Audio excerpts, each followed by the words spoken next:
Well, guys, just when you thought the trans kids issue wasn't dark enough, I bring you a thread about the effect of puberty blockers on kids. Strap in. It's horrifying. Like, Mengele horrifying. Let me be your hero. Um, Let me be your hero, baby. I can take away your pain. I remember the song. I don't know who it's by or remember any popular movies or shows it's associated with, but I do. I got the song reference. Um, Emerald Nickelback is unironically a great band. Deal with it. Okay. To understand what puberty blockers do to cognitive development and IQ, you first need to understand what IQ is, how it's constructed, and how it's measured. The following explanation is one model of IQ. There are others. Definition: IQ is a property of the mind encompassing many related intellectual abilities: the capacity to reason, to plan, to solve, to think abstractly, to comprehend ideas, to use language, etc., etc., etc. When aggregated, these factors determine the individual's ability to act purposefully, to think rationally, and to deal effectively with their environment. This is their IQ, or the level of cognitive functioning. The average IQ falls between 85 and 115. Imagine if we reinstituted the Monroe when that and all that we used to prop up these days. Use them. Yeah, amen to that, Maru. Yeah, Rockstar is a pretty good Nickelback song. The song Hero by Chad Kroeger isn't technically a Nickelback song, but that is one of my favorite songs that Chad is involved with. They did that for the Spider-Man movie. Anyways, types of IQ. Intelligence can be split into two subtypes: crystalline and fluid. Crystalline IQ is learned or acquired knowledge. When was the Magna Carta signed? Blah, blah, blah. Heavily dependent on education. And then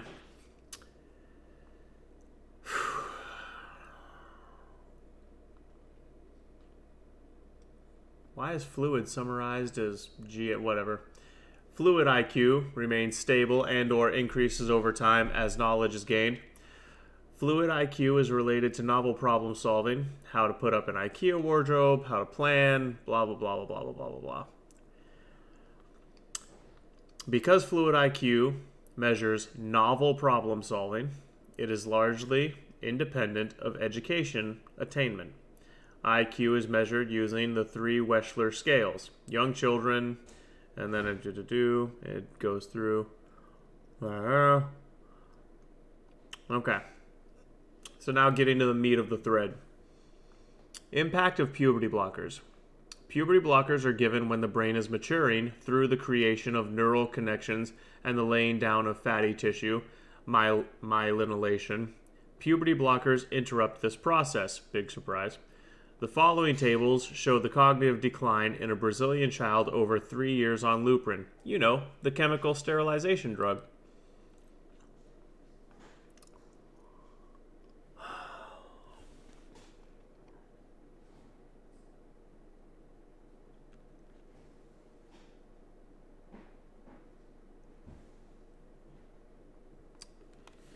Yikes. How do you... Yeah, America doesn't need to care about international law, KJ.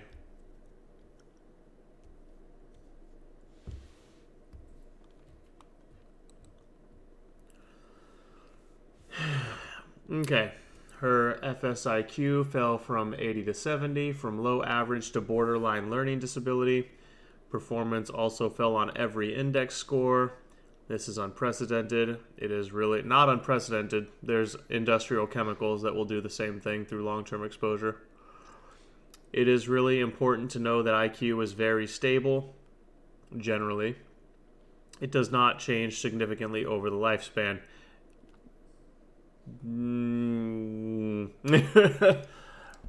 it can you can play with IQ a little bit more than some people think. But Europe destroyed theirs. Middle East. Using the various Wechsler scale, IQ should be roughly the same measured at age 5, 25, 55, or 85. There will be some small changes depending on external factors like fatigue, rapport, testing conditions. These are accounted for by reporting the confidence interval. But generally, IQ does not change significantly over the lifespan, unless there's an insult. That's funny nomenclature. Unless there's an insult to the brain. Do you mean an injury, sir? Okay. Head injury, infectious disease, yada yada. IQ should not be dropping by 10 points over 3 years. Absolutely not. Like I said, pretty much unprecedented except in the case of head trauma, serious disease, or serious chemical contamination. I'm sure mine dropped a few last year. Oh, poor Emerald. Well, unfortunately for you, it's also currently dropping as you sit here and listen to me. This finding alone in this single child should have been enough to immediately halt administration of puberty blockers worldwide until more data was collected. In medical terms, this is almost as unusual and alarming as if her blood type or fingerprints had changed. Arguably more, because for something to destroy the brain to the effect that it lowers your IQ, let me put this in simple terms. When you're talking about administration of a chemical compound that lowers IQ, what you are talking about is a systematic disruption at the most fundamental level of the organism. You are talking about disrupting chemical processes that are fundamental to the organism's very survival, long term. Shit's poison. But we knew that. I'm retarded as shit, but if this is how I gain chromosomes, I'm sure as hell. Well, I got your chromosomes, baby. But there's more evidence. Below shows an average 7-point drop in IQ of 25 kids after 2 years. This rate of decline is consistent with the Brazilian finding. It's not an artifact of testing. Something very serious and dangerous is happening. Yeah. The hormonal cascade that causes the brain to develop into adulthood is being shut down. That's what's happening. This data is known. This information is out there, yet puberty blockers are still being pushed as affirming or life-saving care for children, even though there's absolutely no medical data that backs that up. In reality, puberty blockers are causing significant and not possibly irreversible damage. Irreversible damage. They are impacting both forms of IQ. All children should routinely have their IQ tested at the beginning of treatment and periodically whilst on puberty blockers, but gender clinics are not collecting this data, so the true scale of the disaster in terms of the cognitive damage to children is not yet known. It's possible these children's IQs are continuing to fall. It's not possible, they are. A 10-point drop is the difference between getting a degree or not. A 20-point drop is the difference between living independently or staying at home with parents because you cannot manage life without help. Absolutely correct. Scandal unprecedented. Causing a decline in IQ. Also mounting evidence that cross-sex hormones are causing a decline in IQ in adults after the critical myelination process and completion. You don't say. You mean that people that load up on hormones have their brain damaged by, massive doses of exogenous hormones that would never appear in their body under any circumstance? You mean that's damaging their brain, which is basically just a hormone computer, a protein and hormone computer? Well, that doesn't even make any sense. That's crazy talk.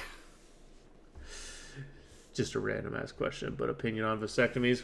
Vasectomies are for beta males. That's how zombies are made. Yeah, Marxist zombies, Marie. Transgender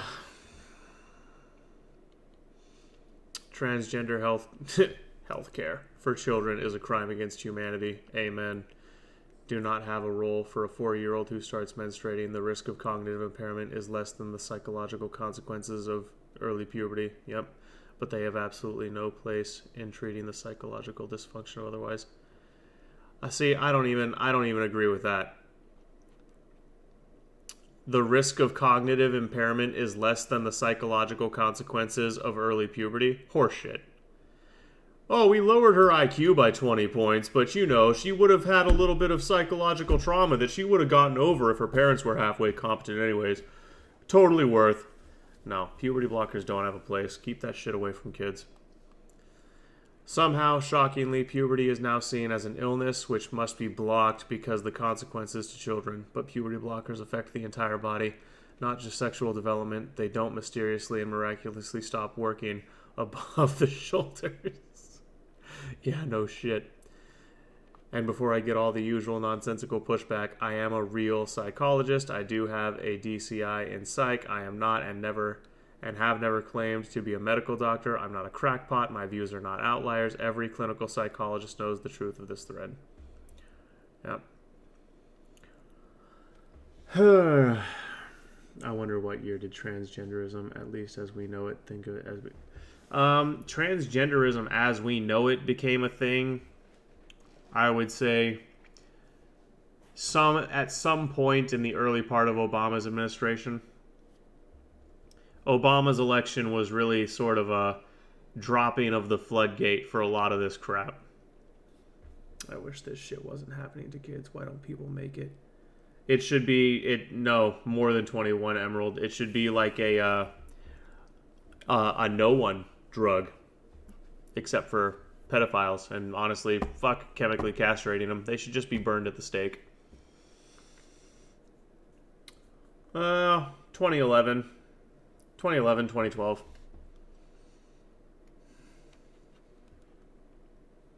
Somewhere in there, Panda. Yeah. So yeah. Just more of what we already knew. The left is mutilating kids in the name of the woke god, aka Baal, the demonic entity of the Bible.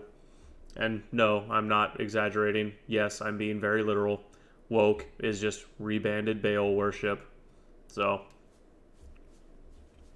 you know. Because to be honest, I really didn't hear transgender issues become a mainstream cultural debate until... Well, that's you, Panda. I'm from a liberal state. I've been hearing about transgender shit since early high school. So, alright guys. I will catch you all later. See you on the next adventure.